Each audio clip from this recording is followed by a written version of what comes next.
Hi everybody, we're back for some more videos. We were not able to meet in May, sadly, but we're going to do 2 videos for the month of May, and this is the first of the 2, and it is about companion planting. I don't know how many of you have tried companion planting. When John and I started gardening, I didn't even know what it was, but I have learned what it was. Companion planting basically is where you mix a variety of plants together to grow them.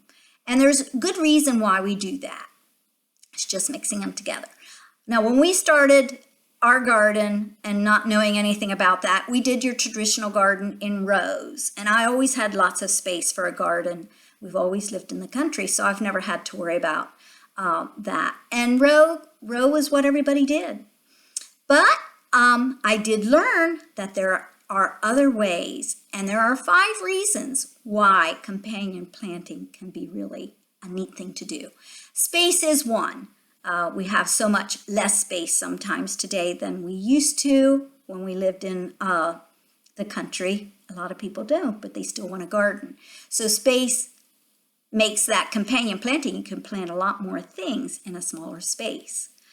The other reason is we have a lot more people doing raised bed gardening, and that's very conducive for companion planting.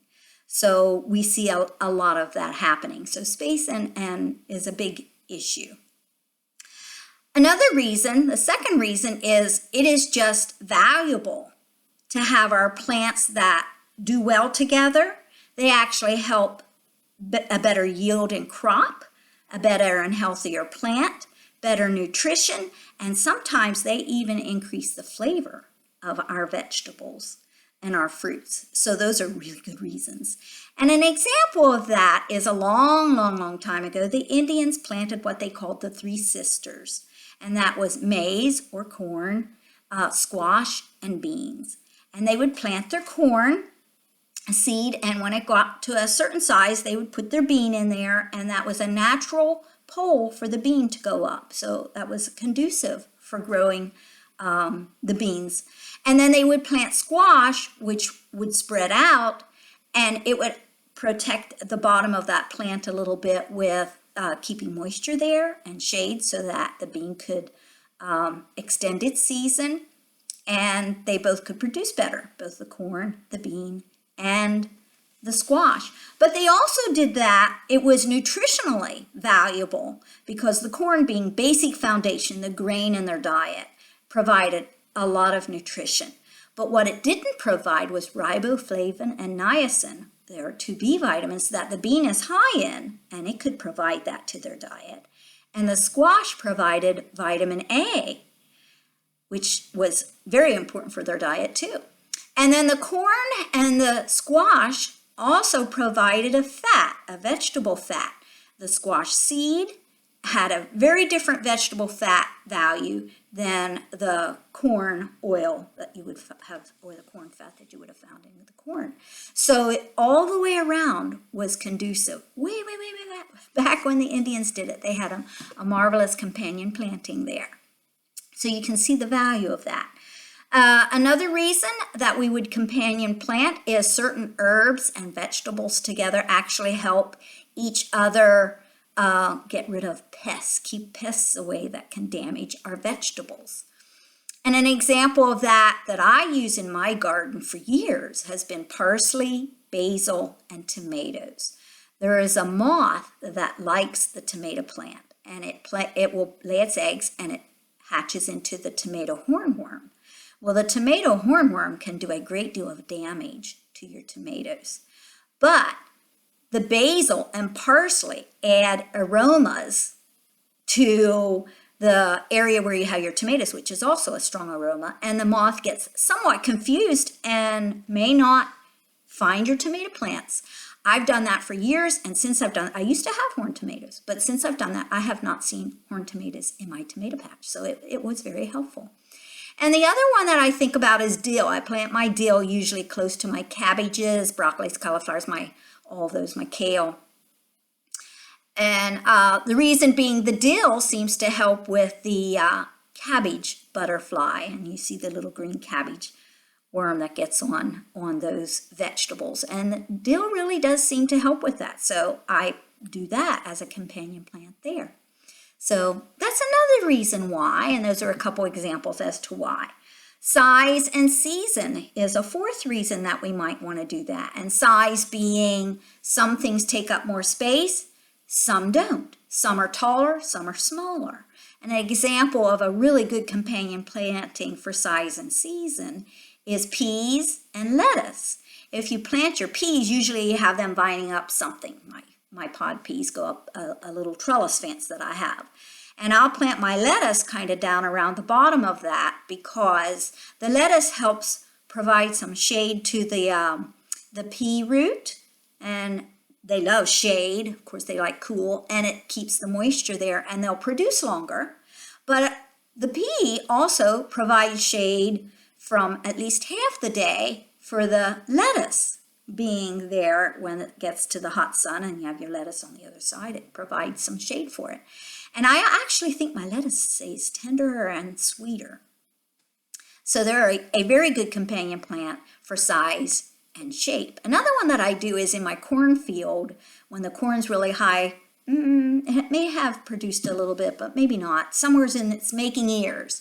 I'll put a couple lettuce seeds in there, or little lettuce plants that might have come up just randomly in my garden, and I'll transplant them out there because they'll do much better out there where they get in the shade of that corn, and they're not a heavy feeder. Corn is, but not the lettuce. It won't hurt the corn at all. So that's another companion planting that I do. Okay, and then the fifth reason that I want to talk about it today is good pairs can bring in pollinators, and I kind of talked a little bit about that with the tomato, basil, and parsley, and the moth that comes in for the tomato hornworm. But there are a lot of pollinators you can bring in. I let my basil go to flower.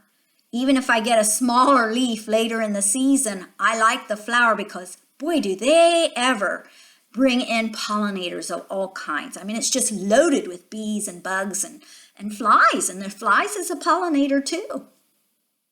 So there are a lot of pollinators that are brought into your garden when you have something that's flowering around there.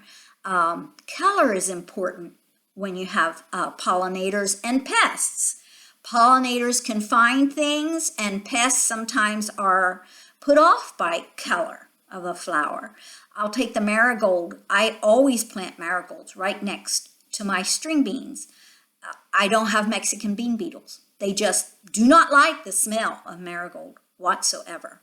And so they will leave it alone. I don't have Mexican bean beetles. Haven't had them for years since I've been planting marigolds next to them. So that's another good reason, and that's an example of that reason. So that's the 5 reasons why I come up with why I do companion planting. There are so many companion plants, and reasons for them. There's no way we can talk about them all today. So I just wanted to give you an overview of why. But I do have 2 handouts. One is, both of them are very helpful to me, is about vegetables. It's a vegetable list. And on this side's the vegetables, and then some of the companions to those vegetables. And on this side are what we call the antagonists, or they don't like being planted next to that. And I'll give you an example of reading asparagus. The asparagus loves tomatoes, parsley, and basil. Tomatoes, parsley, and basil are just companion plants to each other. But you plant them next to your asparagus, and it will help with the asparagus beetle. That won't do so well. Tomatoes just actually have a chemical aroma that deters that asparagus beetle. But what asparagus does not like planted next to it is the onion family, onion, garlic, or potatoes. It doesn't like being next to potatoes. So that gives you an example of what that is. And my other list I have is about herbs. The common name of the herbs is on this side, and here it talks about the companions and effects. And I'll start with basil. We've talked about basil. That's the herb, and it is said to make tomatoes taste better. It also dislikes rue intensely. You don't want to plant it next to rue, which is another herb. And it improves the growth and flavor of various vegetables that you put it next to. And it repels flies and mosquitoes, which is very beneficial if you want flies and mosquitoes away from your porch or somewhere, just plant some basil there. So that gives you an example of what this list is. And if you want to email me, I would email you out both of these lists. And you can email me at rmassie, RMASSIE, at Partnerships, CPartnerships.com. And I'd be happy to send these out to you. Well, that's what I have for this video. I hope it's been helpful, and I hope you will be able to join us for the second one, which is going to be about common pests in our garden and pollinators that you want to have there. Okay, see you next time, and thank you for joining us.